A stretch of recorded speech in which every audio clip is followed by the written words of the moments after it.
प्रिय भक्तों, हमेशा ही भक्तों की हर मुराद पूरी करने वाले देवों के देव भगवान शिव जी की सदा ही जय हो। अगर तुम धन की कमी से परेशान हो और नौकरी या व्यवसाय में कठिनाई चल रही है, तो भगवान भोलेनाथ की कृपा से हम आपको एक बहुत ही ज्यादा चमत्कारी मंत्र बता देते हैं, जिसके नियमित 108 बार जाप या श्रवण से आपकी सभी परेशानियां दूर हो जाएंगी और आपका घर धन धान्य से भरपूर हो जाएगा।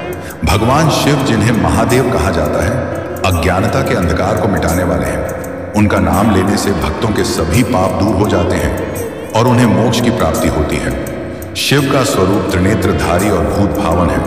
वह सृष्टि के कर्ता, पालक और संहारक है। उनकी शक्ति के बिना कोई भी कार्य सिद्ध नहीं होता। शीतलता और करुणा से भरे भगवान शिव भक्तों के संकटों का नाश करते हैं। भगवान शिव और माता पार्वती का प्रेम अनंत और अद्वितीय है। पार्वती ने तपस्या के माध्यम से शिव को प्रसन्न किया, जिससे यह सिद्ध होता है कि सच्चे प्रेम और समर्पण से सभी इच्छाएं पूरी हो सकती हैं। माता पार्वती की अनन्य भक्ति और तब से भगवान शिव ने उन्हें स्वीकार किया और उनका विवाह सृष्टि का एक महत्वपूर्ण अध्याय है। शिव पुराण में कहा गया है कि जो व्यक्ति सच्चे मन से इसका जाप करता है, उसे धन, सुख और शांति की प्राप्ति होती है। यह मंत्र आत्मा की शुद्धि और मानसिक शांति का साधन है। भक्तों को सलाह दी जाती है कि वे नियमित रूप से शिव का ध्यान करें और उनकी महिमा का गुणगान करें। भगवान शिव अपने भक्तों की हर समस्या का समाधान करते हैं। उनका आशीर्वाद पाने वाला व्यक्ति हर संकट से उभर जाता है। वह सच्चे भक्तों के लिए सदैव उपस्थित रहते हैं। शिव की कृपा से भक्तों की समस्त इच्छाएं पूरी होती हैं और उनके जीवन में समृद्धि आती है। भगवान शिव का आशीर्वाद उन पर होता है जो श्रद्धा और भक्ति से उनका ध्यान करते हैं। उनके नाम का जाप करने से जीवन की सभी कठिनाइयां सरल हो जाती हैं। तो प्रिय भक्तों, आइए धन धान्य से भरपूर करने वाले, सभी कष्टों का नाश करने वाले देवों के देव महादेव जी का यह चमत्कारी बीज मंत्र पूरा 108 बार सुन लेते हैं। इससे पहले आपसे विनम्र निवेदन है कि अगर आपको हमारा यह वीडियो पसंद आया हो तो एक लाइक जरूर करें और हमारे ट्यूब चैनल हरिहर को सब्सक्राइब करना ना भूलें। कमेंट में हर हर महादेव लिखकर अपनी उपस्थिति जरूर दिखाएं।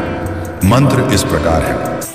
मृत्युंजयाय संताय काल कालाय ते नमः। नमः शुद्धाय बुद्धाय मुक्ताय च निरामया। मृत्युंजयाय संताय काल कालाय ते नमः। नमः शुद्धाय बुद्धाय मुक्ताय च निरामया। मृत्युंजयाय संताय काल कालाय ते नमः। नमः शुद्धाय बुद्धाय मुक्ताय च निरामया। मृत्युंजयाय संताय काल कालाय ते नमः। नमः शुद्धाय बुद्धाय मुक्ताय च निरामया। मृत्युंजयाय संताय काल कालाय ते नमः। नमः शुद्धाय बुद्धाय मुक्ताय च निरामया। मृत्युंजयाय संताय काल कालाय ते नमः। नमः शुद्धाय बुद्धाय मुक्ताय च निरामया। मृत्युंजयाय संताय काल कालाय ते नमः। नमः शुद्धाय बुद्धाय मुक्ताय च निरामया। मृत्युंजयाय संताय काल कालाय ते नमः। नमः शुद्धाय बुद्धाय मुक्ताय च निरामया। मृत्युंजयाय संताय काल कालाय ते नमः।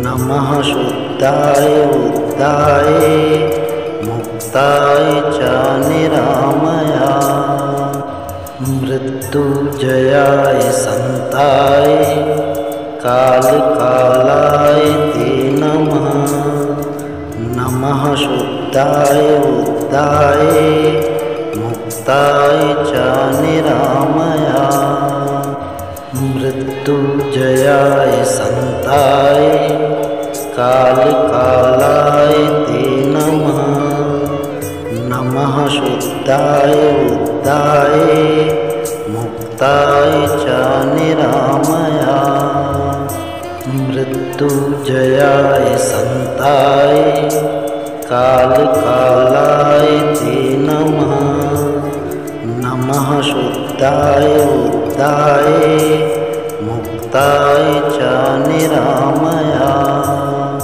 मृत्युंजयाय संताय कालकालाय ते नमः नमः शुद्धाय बुद्धाय मुक्ताय च निरामया मृत्युंजयाय संताय कालकालाय ते नमः नमः शुद्धाय बुद्धाय मुक्ताय च निरामया मृत्युंजयाय संताय कालकालाय ते नमः नमः शुद्धाय बुद्धाय मुक्ताय च निरामया मृत्युंजयाय संताय कालकालाय ते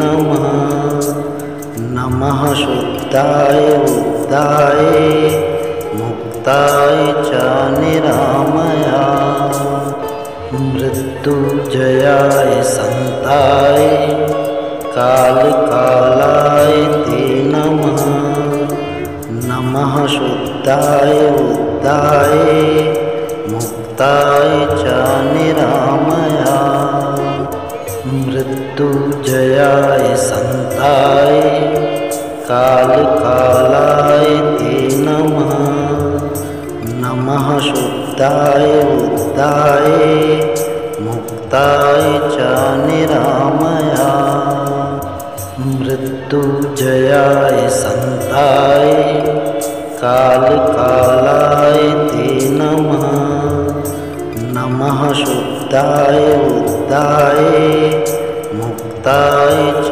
निरामया मृत्युंजयाय संताय कालकालाय ते नमः नमः शुद्धाय बुद्धाय मुक्ताय च